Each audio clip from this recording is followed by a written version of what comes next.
James Stewart, a war injury he refused to exploit. 2nd, 3rd of April, previews, and officially the 9th of April. He walked with grace, but never quite the same. To millions, James Stewart was the everyman of American cinema. Decent, thoughtful, a little awkward, always kind. From Mr. Smith Goes to Washington to It's a Wonderful Life, he became the emotional backbone of mid-century film. Born in 1908 in Indiana, Pennsylvania, Stewart was a natural performer with a slow, deliberate charm. He came to Hollywood in the mid-1930s and quickly established himself as one of MGM's most promising young actors. By the time the U.S. entered World War II, months before Pearl Harbor, he enlisted in the U.S. Army Air Corps, not as a publicity stunt, but out of quiet duty. He became one of the few major stars to serve in active combat. As a bomber pilot, Stewart flew 20 dangerous missions over Nazi-occupied Europe. The stress and trauma he endured were immense. Pilots like Stewart faced constant danger from flak, enemy fighters, and mid-air malfunctions. Physically, he'd lost considerable weight and suffered from long-term hearing issues due to the roar of B-24 engines. Some biographers believe he developed a slight, permanent limp and never regained his full stamina. He reportedly suffered from undiagnosed PTSD, long before such terms were part of public discourse. When Alfred Hitchcock cast Stewart in Vertigo, he wasn't just exploiting Stewart's screen persona. The character of Scotty, a man haunted by trauma and physical limitation, mirrored aspects of Stewart's real experience. Janette McDonald, the hidden hearing loss behind Hollywood's golden voice. I just have to talk to you. Not now, dear. Oh, but I must. Look and I are so sorry. Gosh, if we'd only Please, known. Tess. Remember this. She could hear an orchestra, even when the notes had faded. To millions during the 1930s and 40s, Janette McDonald was the shimmering soprano of MGM musicals, the red-haired beauty whose operatic voice soared across grand romantic scenes. From her iconic duets with Nelson Eddy to her solo numbers in Rosemarie and Maytime, she embodied classical glamour and vocal perfection. Born in 1903 in Philadelphia, Janette came from a working-class background. Her mother recognized her musical gift early and pushed for vocal training. After finding modest success in stage musicals, she transitioned to film in the early days of talkies. Her breakout came in The Love Parade, directed by Ernst Lubitsch, which paired her acting charm with her formal singing background, a rare asset in the new sound era. Her partnership with baritone Nelson Eddy created one of Hollywood's most profitable musical duos. Together, they starred in 8 films, sweeping costume dramas filled with courtship, misunderstandings, and unforgettable areas. McDonald had lost significant hearing in one ear and partial range in the other. This condition, believed to be either progressive otosclerosis or complications from repeated infections, deeply affected her ability to hear musical cues, but full orchestral arrangements. She reportedly trained herself to feel vibration through the floor of the soundstage to keep time. On concert tours, she insisted on fixed arrangements and carefully placed monitors, long before such things were standard. Despite her hearing loss, McDonald continued performing in films, on the radio, and in stage concerts well into the 1950s. She never asked for pity or made public mention of her condition. Montgomery Clift, the handsome tragedy Hollywood couldn't ignore but tried to. In an effort to test his mettle, he even went to the length of insulting his wife. They said he was perfect. Then they tried to pretend nothing had changed. For a time, Montgomery Clift was considered the future of acting. With his piercing eyes and intense vulnerability, he brought a new kind of masculinity to the screen. Brooding, poetic, inward. A horrific car crash would leave his face partially paralyzed and his body in chronic pain, and yet Hollywood tried to carry on as if nothing had happened. Behind the close-ups and clever lighting, Clift was suffering not just from injury, but from a system that demanded he erase it. Born in Omaha in 1920, by the time he was 15, he was already on Broadway. Unlike many actors of his generation, Clift didn't emerge from vaudeville or studio grooming. He was self-taught, highly literate. His breakout performance in Red River, but it was A Place in the Sun that cemented his legacy.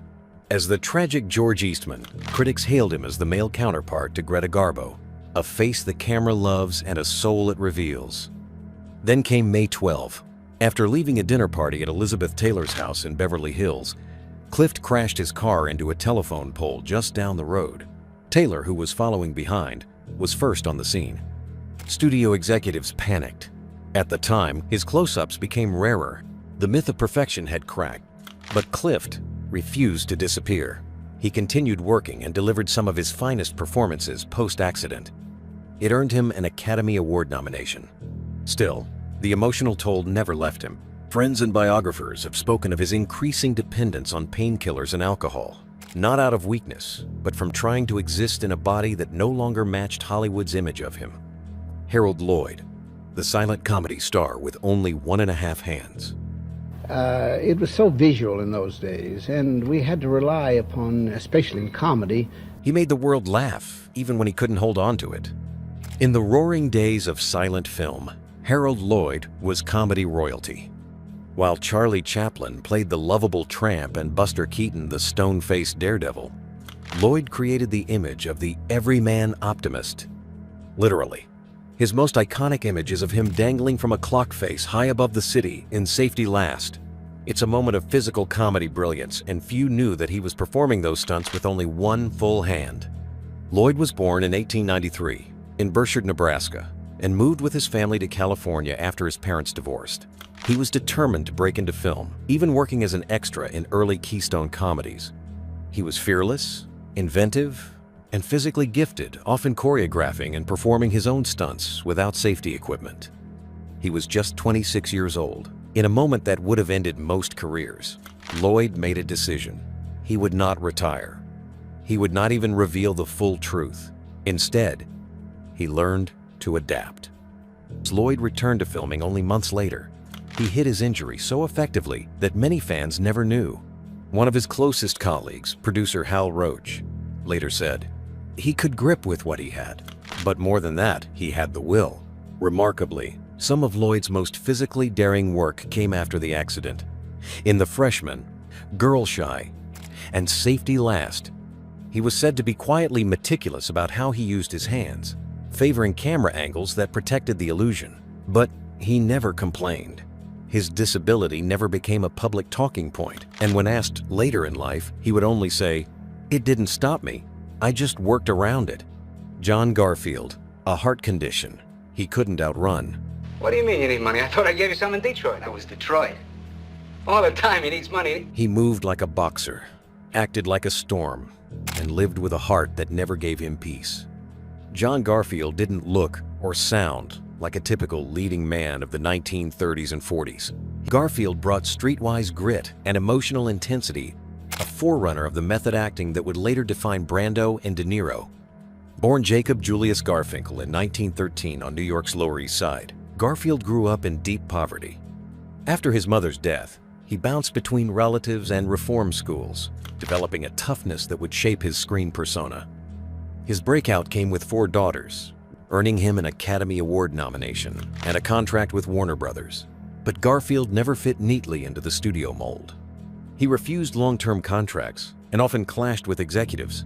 His roles in The Postman Always Rings Twice and Body and Soul showed a depth and edge that made him one of the most respected actors of his generation.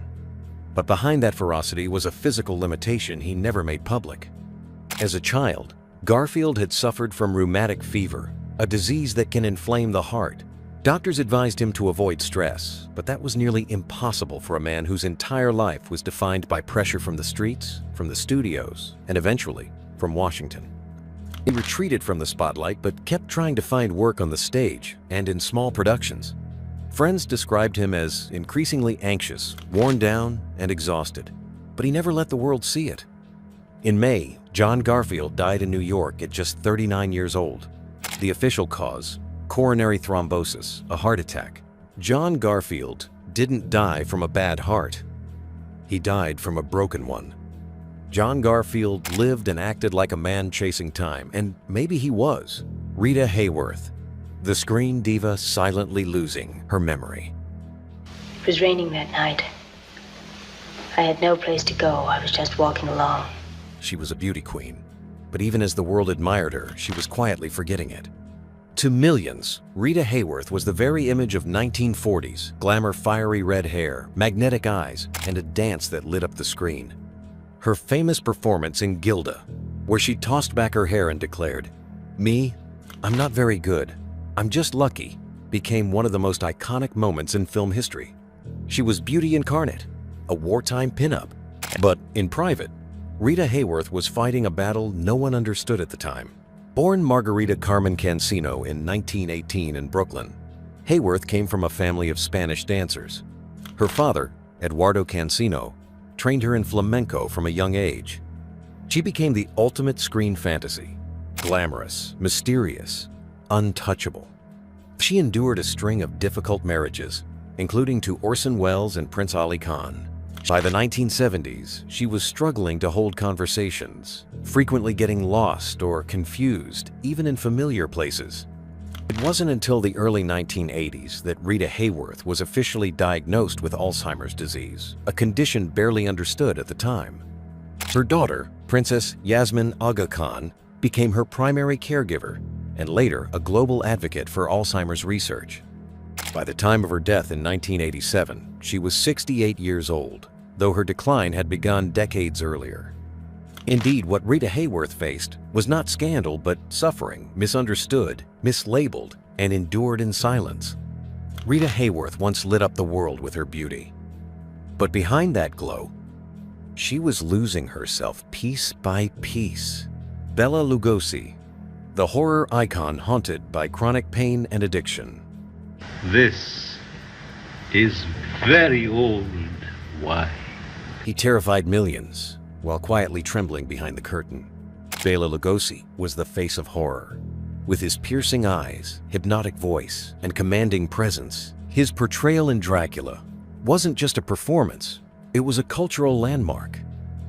He gave the undead a seductive menace, but few knew that behind the dark cape and chilling elegance, Lugosi was enduring chronic pain, a result of old war injuries and a punishing studio schedule, and later, a morphine dependency that he hid for years.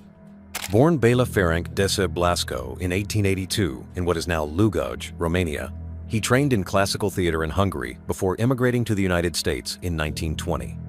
His breakthrough came when he was cast as Dracula in Broadway adaptation of Bram Stoker's novel, a role he would become inseparable from.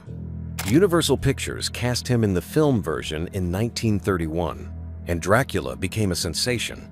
Lugosi remained imprisoned in the role that made him famous. Behind the scenes, Lugosi's health was deteriorating. By the mid-1930s, chronic sciatica, a condition that causes severe nerve pain in the lower back and legs, began to plague him. Movie sets in the early 20th century were brutal. In the 1940s and early 50s, his performances grew uneven. Studios stopped calling. Though he continued to act in low-budget films, including several with cult director Ed Wood, the decline was visible. He underwent treatment at the state hospital in Norwalk, California, and was released months later, reportedly clean. Sadly, a Hollywood comeback never came. Lugosi died in 1956 of a heart attack at the age of 73. He was buried in full Dracula costume cape and all a choice made by his family,